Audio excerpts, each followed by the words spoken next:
하나님 말씀 창세기 12장 1절에서 4절입니다.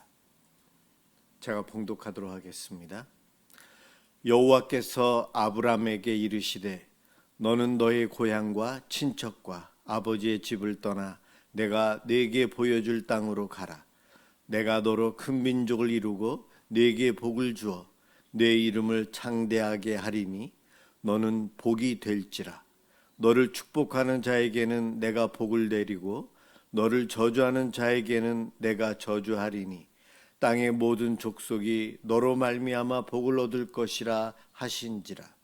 이에 아브람이 여호와의 말씀을 따라갔고 롯도 그와 함께 갔으며 아브람이 하란을 떠날 때에 75세였더라.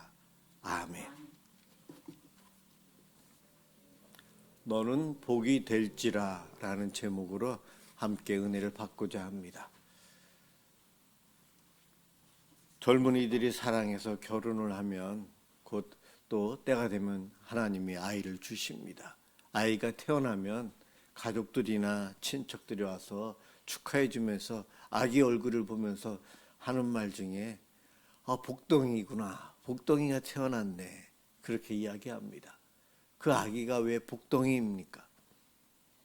젊은 두 사람이 사랑해서 결혼을 하고 사랑을 만들어가는 가운데 결실로 아기가 태어났거든요. 아기가 태어나면 둘의 삶이 아닌 이제 셋의 삶, 둘과 셋은 엄청난 차이가 있어요. 아기가 태어남으로 아기에 대한 미래, 아기와 함께 만들어가야 될 가정에 대한 소망이 생깁니다. 이 아이로 인해서 우리 부부의 사랑이, 우리 가정의 미래가 또 어떻게 달라질까? 요즘은 그러한 근심, 걱정, 이 아기를 결혼시키기까지 또 양육하기까지 얼마나 힘들까? 물질도 얼마나 들어갈까? 이러한 근심과 걱정 때문에 결혼도 안 하고 아이도 적게 낳는 그러한 일들이 일어납니다. 이러한 부정적인 일은 우리 인류의 죄에 대한 형벌, 하나님의 벌로 그러한 부담감이 많이 오게 되죠. 그렇지만 하나님께서 원하시는 것은 복덩이에요.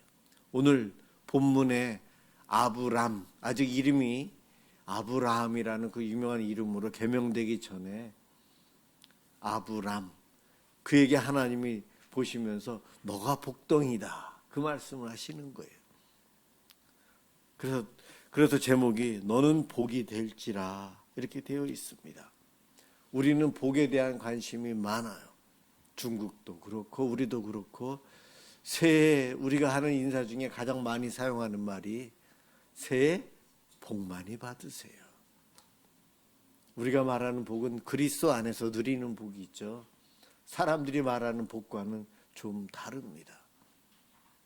이 복 받는 것, 나도 복 많이 받고 당신도 복 많이 받고 우리 교회도 복 많이 받았으면 좋겠고 우리의 아이들이 복 받는 삶을 살면 얼마나 좋을까, 복을 많이 받았으면 하는 생각 속에서 그러한 바람이 우리들에게는 있어요. 그런데 오늘 본문은 그러한 바람과는 약간 다른 차원에서 말씀하세요. 복 많이 받아라가 아니고 너가 복이다, 너가 복이야, 너가 복이야, 복덩이라고 이야기하고 있는 거예요. 여러분, 우리 가정에 내 자녀들이 정말 복덩이 맞습니까?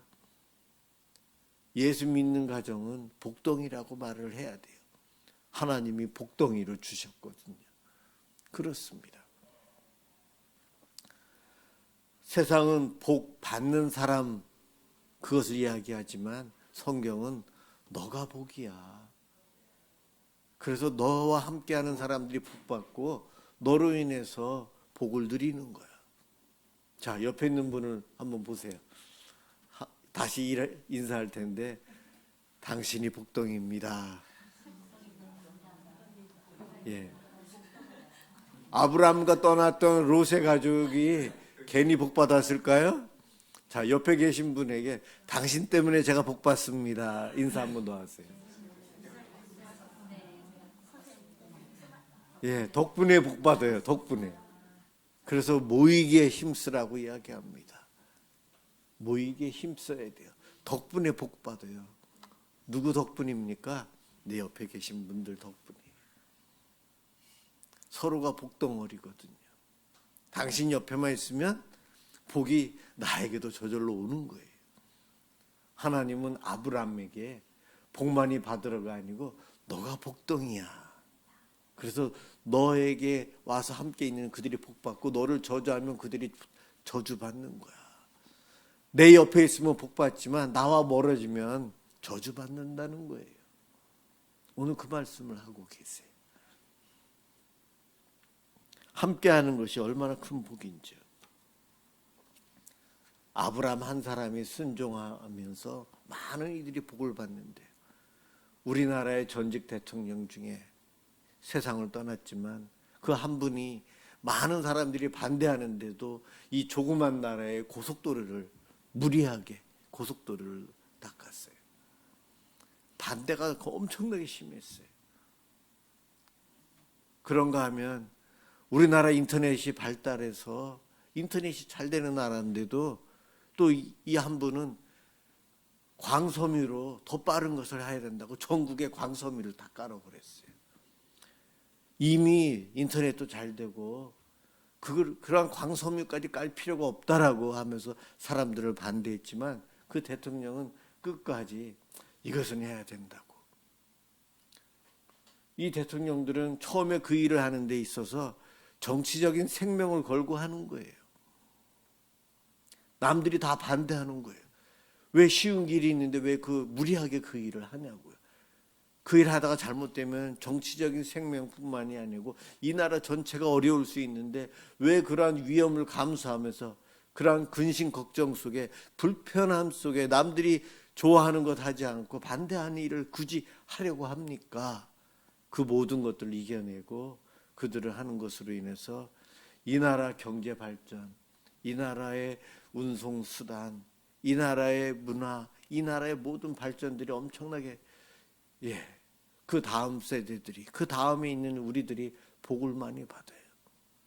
그 대통령들이 이미 세상을 떠났지만 그 이후로 우리나라가 반도체가 이러한 모든 속도가 빠름으로 인해서 이 나라가 세계에서도 앞서가요. 이 모든 것이 하나님께서 주신 복이지만 그것을 알게 모르게 한 사람의 헌신으로 인해서 시작이 돼요. 아브라함이 그러한 사람이었어요. 선교지에서 우물을 판 선교사 한 분. 그는 세상을 떠나서 없지만 그 지역은 그 우물로 인해서 좋은 식수로 인해서 사람들이 건강하게 살고 그 물로 인해서 농작물을 재배하게 돼요. 떠나간 선교사님이 누군지는 모르지만 그 이후의 사람들이, 그 마을에 사는 사람들은 그 복을 누리고 살아갑니다. 우리가 그렇게 살아가고 있어요. 한 사람의 순종이 얼마나 중요한지. 아브람, 그가 순종을 했는데 그것으로 인해서 이스라엘 민족이 탄생하고 이스라엘 민족 그 안에서 예수 그리스도가 오셨고 그 예수님 한 분으로 인해서 온 인류가 구원을 받으며 복을 받으며 오늘 저와 여러분이 그 복을 누리고 예배의 자리에 나와 있어요. 아브람, 그의 순종이 지금 저희가 그 열매를 누리고 있는 거예요. 우리는 아브람을 본 적이 없잖아요. 그렇지만 그 한 사람의 순종이 얼마나 큰 복이 되었는지요. 1절에 너의 고향과 친척과 아버지 집을 떠나라. 아브람, 그는 떠났는데 젊은 나이가 아니었죠. 오늘 4절에 그의 나이가 그때 당시에 75살이래요. 75살.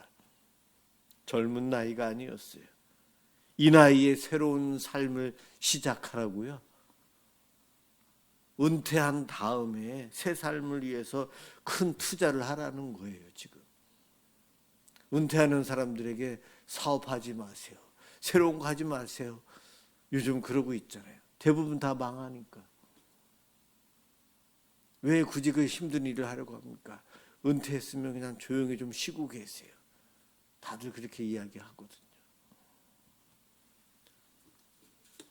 은퇴 이후에 새로운 나라로 떠나라. 그것은 익숙한 삶을 포기하라는 이야기입니다. 친척들로부터 떠나라. 안정적인 삶에서 떠나라는 거예요. 불편한 곳으로 가라. 하나님은 떠나라 명령합니다. 아브라함의 이 순종, 성경에서는 그가 순종해서 떠났다고 하지만 우리는 어느 정도 짐작할 수 있어요. 얼마나 고민했을까? 가족들은 얼마나 반대했을까? 그런데 그는 순종합니다. 그의 순종은 단순한 것이 아니에요. 불편함, 두려움, 근심, 걱정의 시작이거든요.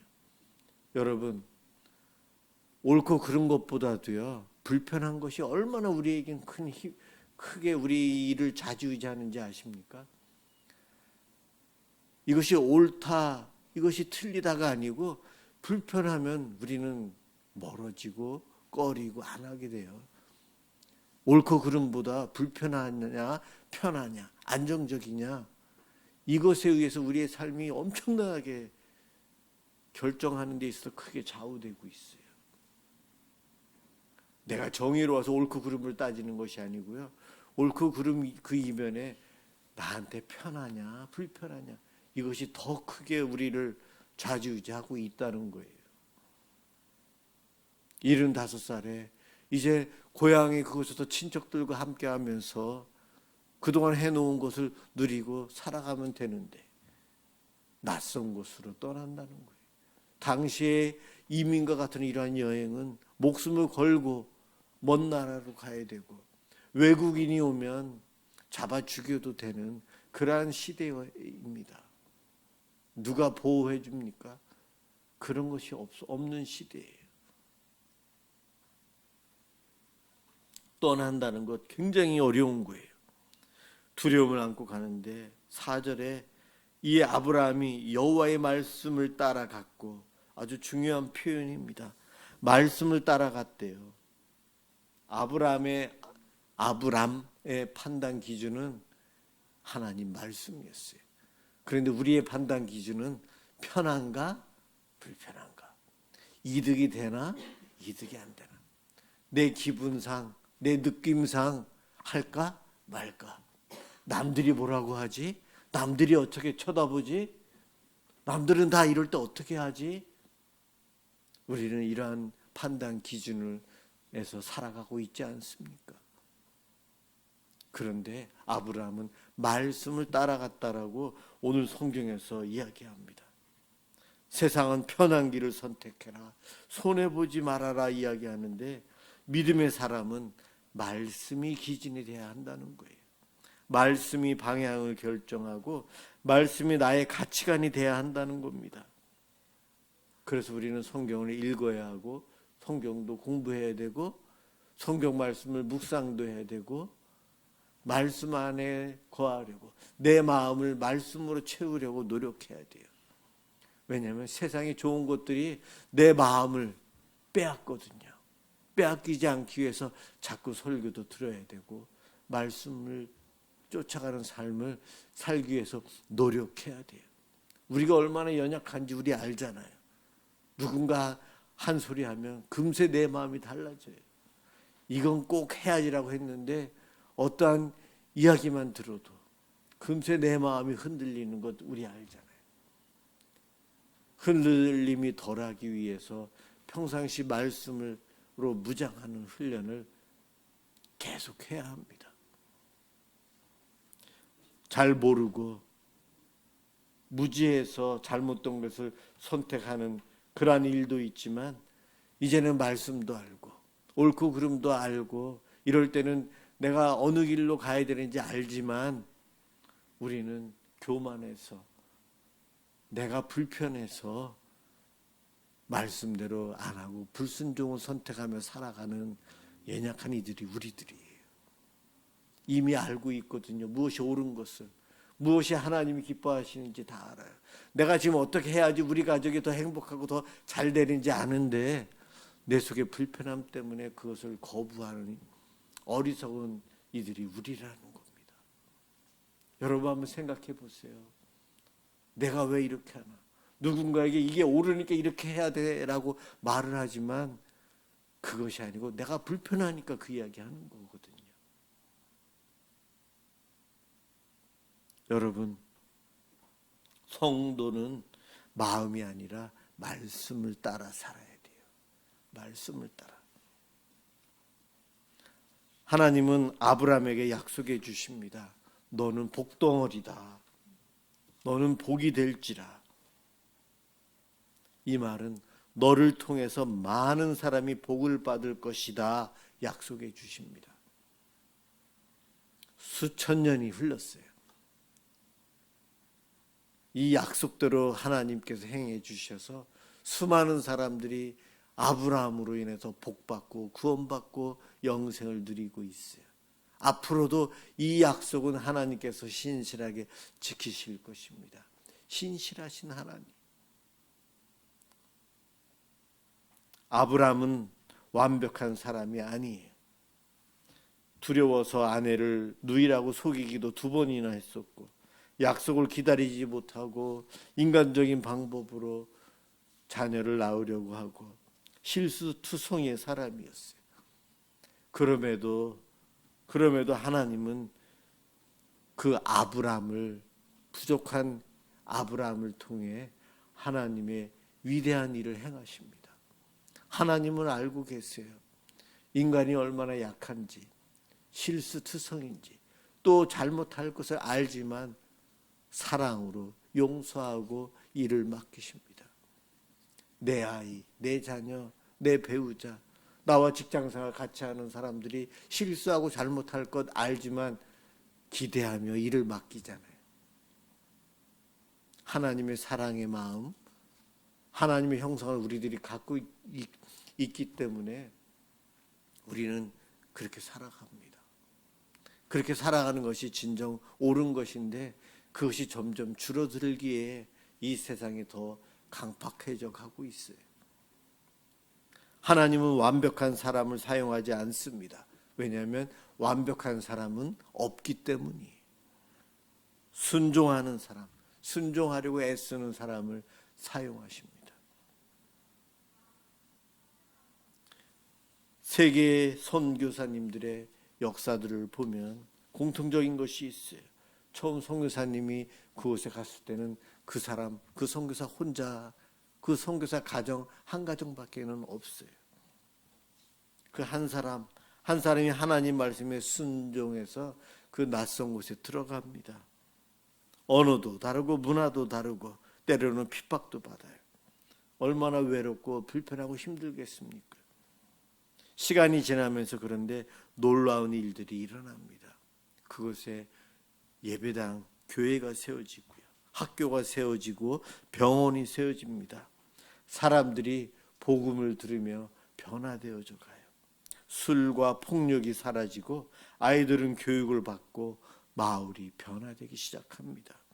한 사람의 순종을 통해서 그 지역 사람들은 영적인 복만 누리는 것이 아니고 사회적인 복까지 누리게 됩니다. 이것이 바로 하나님께서 아브라함에게 약속하신 너는 복이 될지라.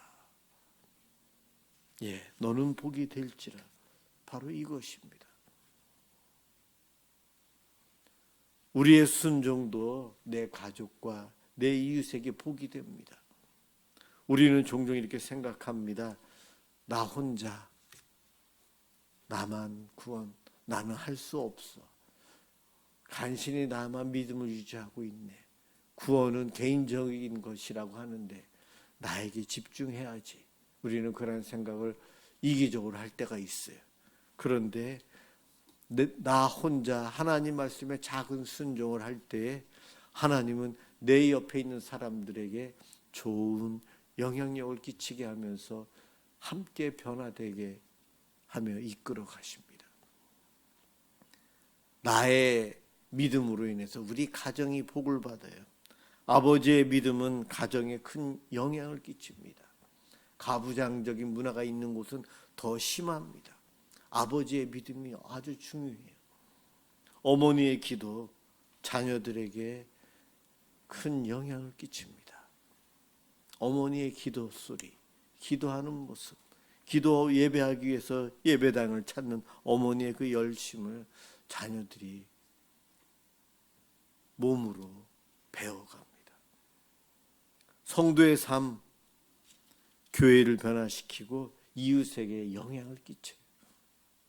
이곳에서 우리가 예배드리고 작은 교회들이지만 많은 사람들의 영혼에 교회 십자가가, 교회에 가는 성도들의 모습, 주일날 보면 저분들 교회 가는지 아닌지 복장을 통해서 알 수 있고 모습을 통해서 어느 정도 예측이 돼요. 지하 주차장에서 있다 보면 차를 타러 가는 분들 보면 놀러 가는 것인지 어디 방문하는 것인지 예배당을 가는지 다 보이거든요. 저는 그분들 다른 교회 사람들이지만 축복하면서 웃으면서 가요. 우리는 서로 그래요. 순종하는 한 사람을 통해 많은 사람들이 복을 받고 서로 함께 연결되어져 있어요. 하나님, 예수님, 성령님이 삼위일체인 것처럼 그분들을 믿고 있는 우리들이 서로 연결이 되어 있어요. 한 사람이 아니에요. 나 하나가 아니고 나로 인해서 많은 분들이 연결이 되어 있고 나도 모르는 다음 세대, 그 다음 세대까지도 지금 나의 작은 헌신이 큰 영향을 끼쳐요. 교회 역사가 그것을 증명하고 있어요. 여러분, 미국의 어느 주일학교 교회 선생님이 한 아이를 전도해서 주일학교에서 가르쳤어요.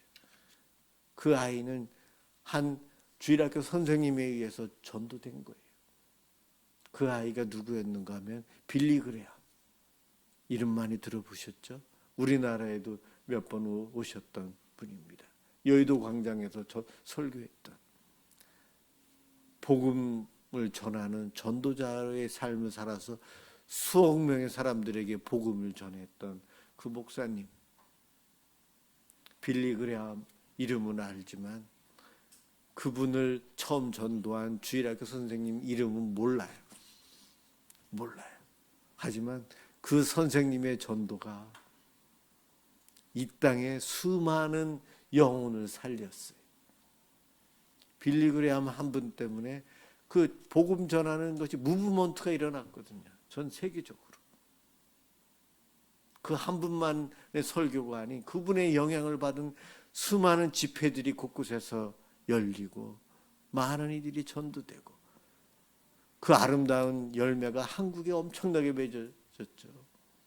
한국 기독교의 부흥에 큰 힘이 되었는데 그러니까 저와 여러분도 그 빌리 그레함을 어렸을 때 전도한 그 선생님 그분의 전도에 대한 작은 순종 그를 주일학교 교사로서 가르치는 순종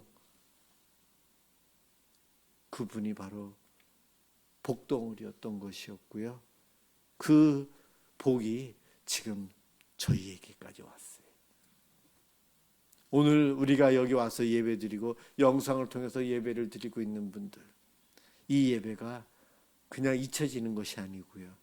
이 예배로 인해서 몇 년 후에 몇십 년 후에 몇백 년 후에 하나님은 하나님의 그 구원의 계획의 일에 크게 역사하시고 사용하십니다. 왜냐하면 너는 복이 될지라 약속해 주셨고 그 약속을 종말 때까지 지키시는 분이 신실하신 우리 하나님이시기 때문에 그렇습니다.